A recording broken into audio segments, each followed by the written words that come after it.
What's going on, YouTube? Metal Complex here, and today I've got another interesting knife review slash knife overview to do with you guys. This is the steel wheel Tasso. This is a knife that I have been very interested in since the moment that I first saw it, and I'd like to once again thank my my buddy Harry Gage for providing this and some other knives for review this week. Harry Gage is a patron of mine, and I am infinitely appreciative of both that and, you know, him just being generous enough to send this stuff along. If you guys want to check out my Patreon, just follow the link in the description and head on over there.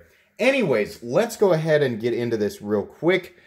First up, let's take some measurements. Overall, the steel wheel Tasso is coming in at about a little over 8 inches, but not quite 8 1/4. You could probably call it 8 1/4. I think the official measurement is like 8.07.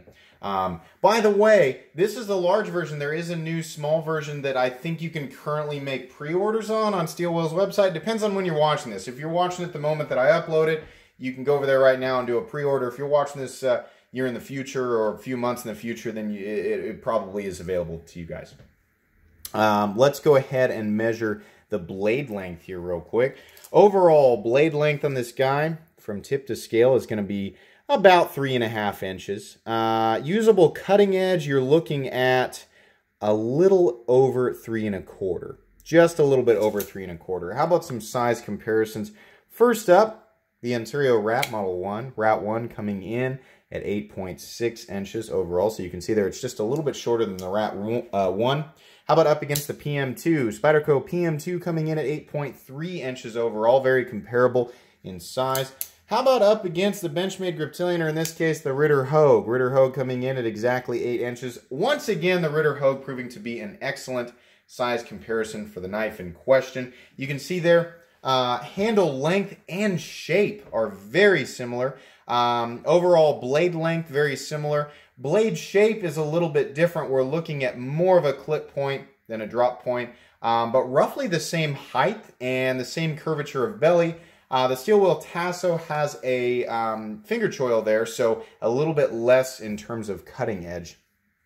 That was a really great investment, both in terms of a tool and size comparison. Love that one. How about up against the Spyderco Delica? Spyderco Delica coming in at 7 inches overall. Let me give you guys an example of the action here before we weigh it.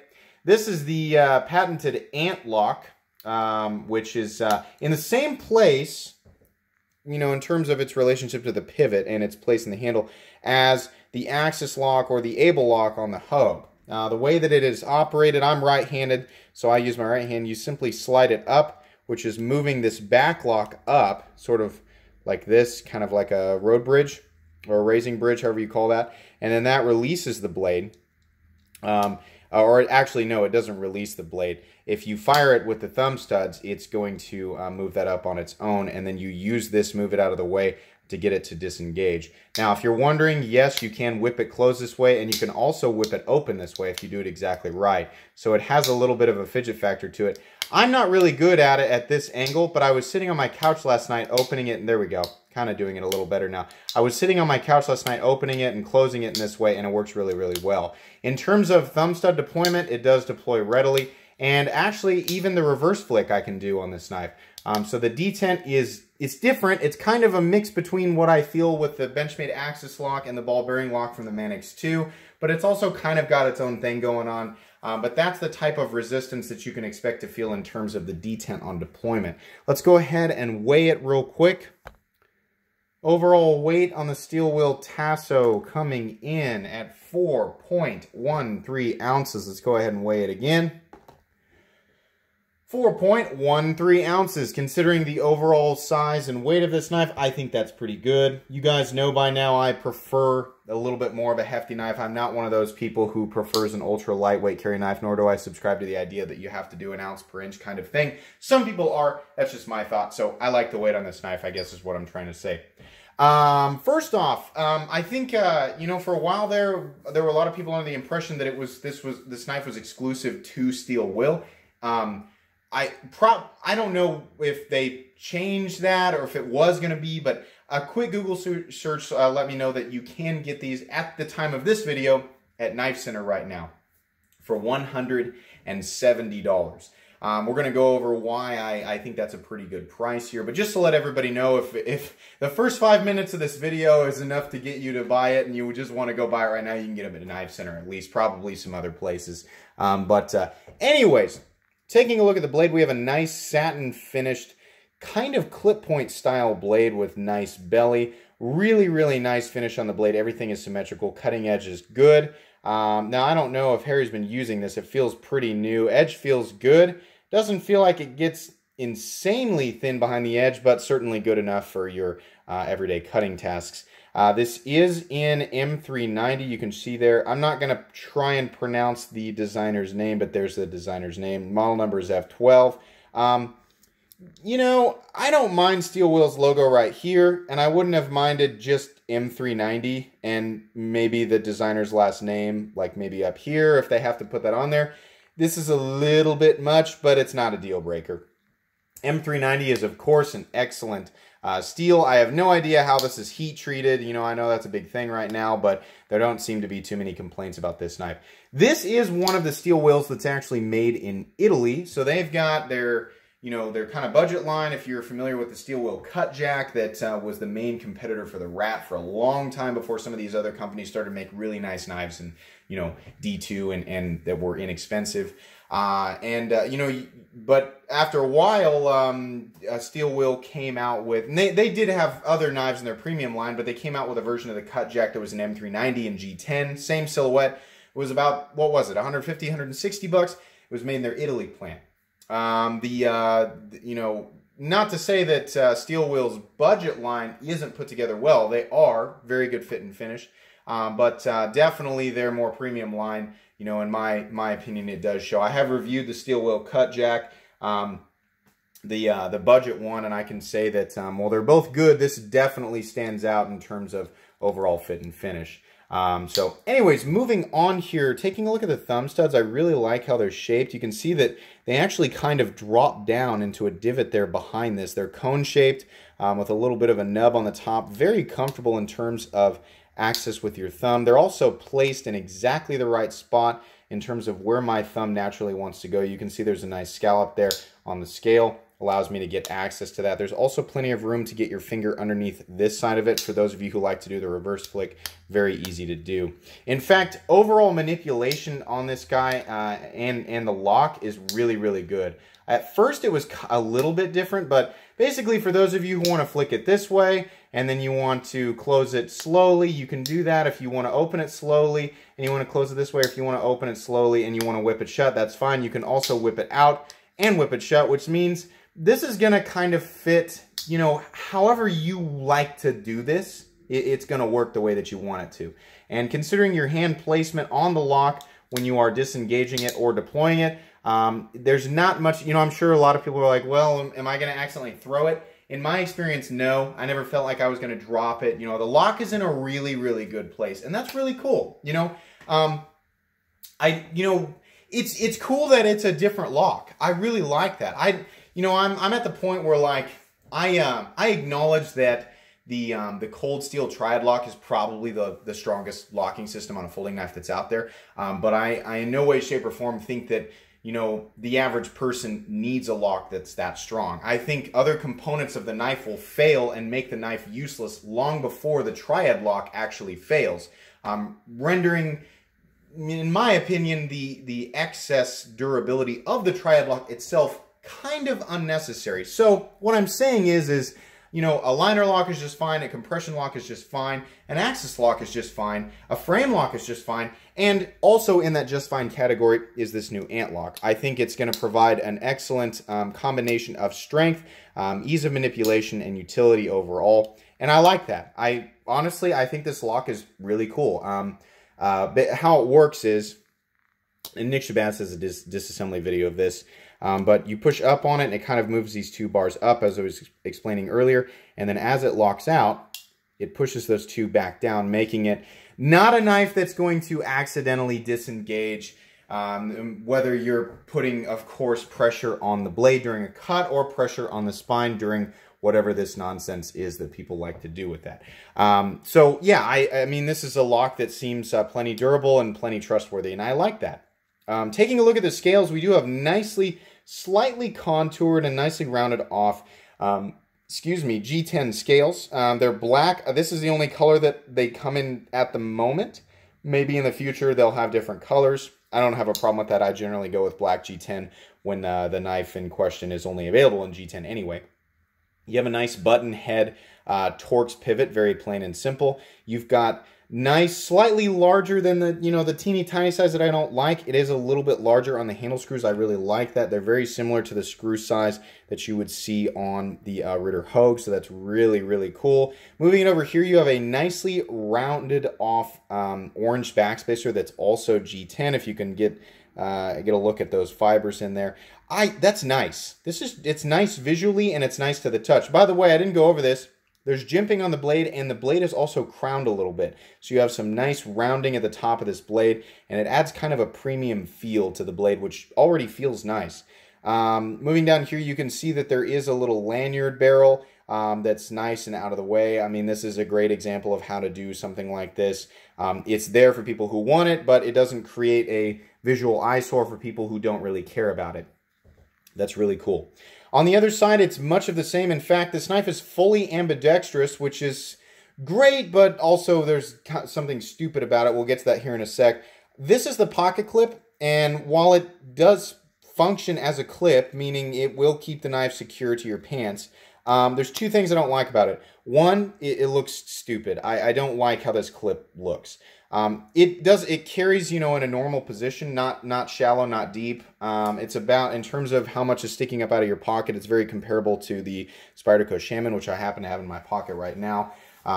So that's an acceptable amount for it to stick up. It's not going to be compatible with anything else out there, given the kind of the exclusive shape of this clip. But it comes in and out of the pocket just fine. It's just a weird shape, and while it kind of goes with the knife, I feel like they had a lot of room to make a more generic looking clip that wasn't so weird. I also don't like how high up this bill sits. Plenty of retention. If anything, it's a little bit tight. It'll get over your pants, but I think it's likely to snag on things. It's just weird. The fact that it looks weird to me that's just my opinion. If you don't mind how the clip looks, then you can basically ignore what I'm saying because it functions just fine.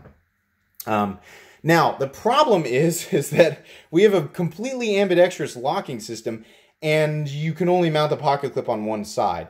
Now, I'm right-handed, so that's fine for me. But for people who are left-handed, it's like, well, they can get the enjoyment out of being able to manipulate the lock with the left hand and deploy the knife with their left hand, but they have to carry it, unless you want to put yourself in a dangerous situation, they have to carry it in the right-hand side pocket. I think that needs to be corrected. I think that's kind of an obvious thing. It doesn't make a whole lot of sense to me as far as why they set it up like that. Not a deal breaker, obviously, to right-handed people. If you're right-handed, in my opinion, the clip is in the right spot. I like to carry things tip up, and I'm right-handed, so that's just fine. Lefties, sorry, that's just the way that it is right now.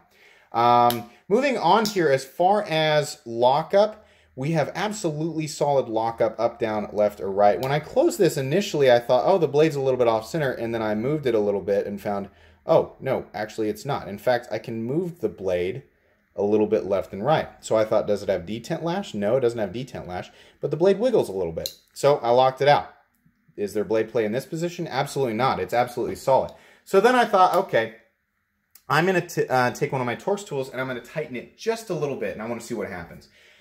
If I tighten this down a little bit, the blade does come, perfectly centered, and it doesn't move nearly as much. In fact, it's very comparable to like my Spyderco PM2, my Ritter Hogue. It's solid. It just moves just a little bit because you're putting pressure on it.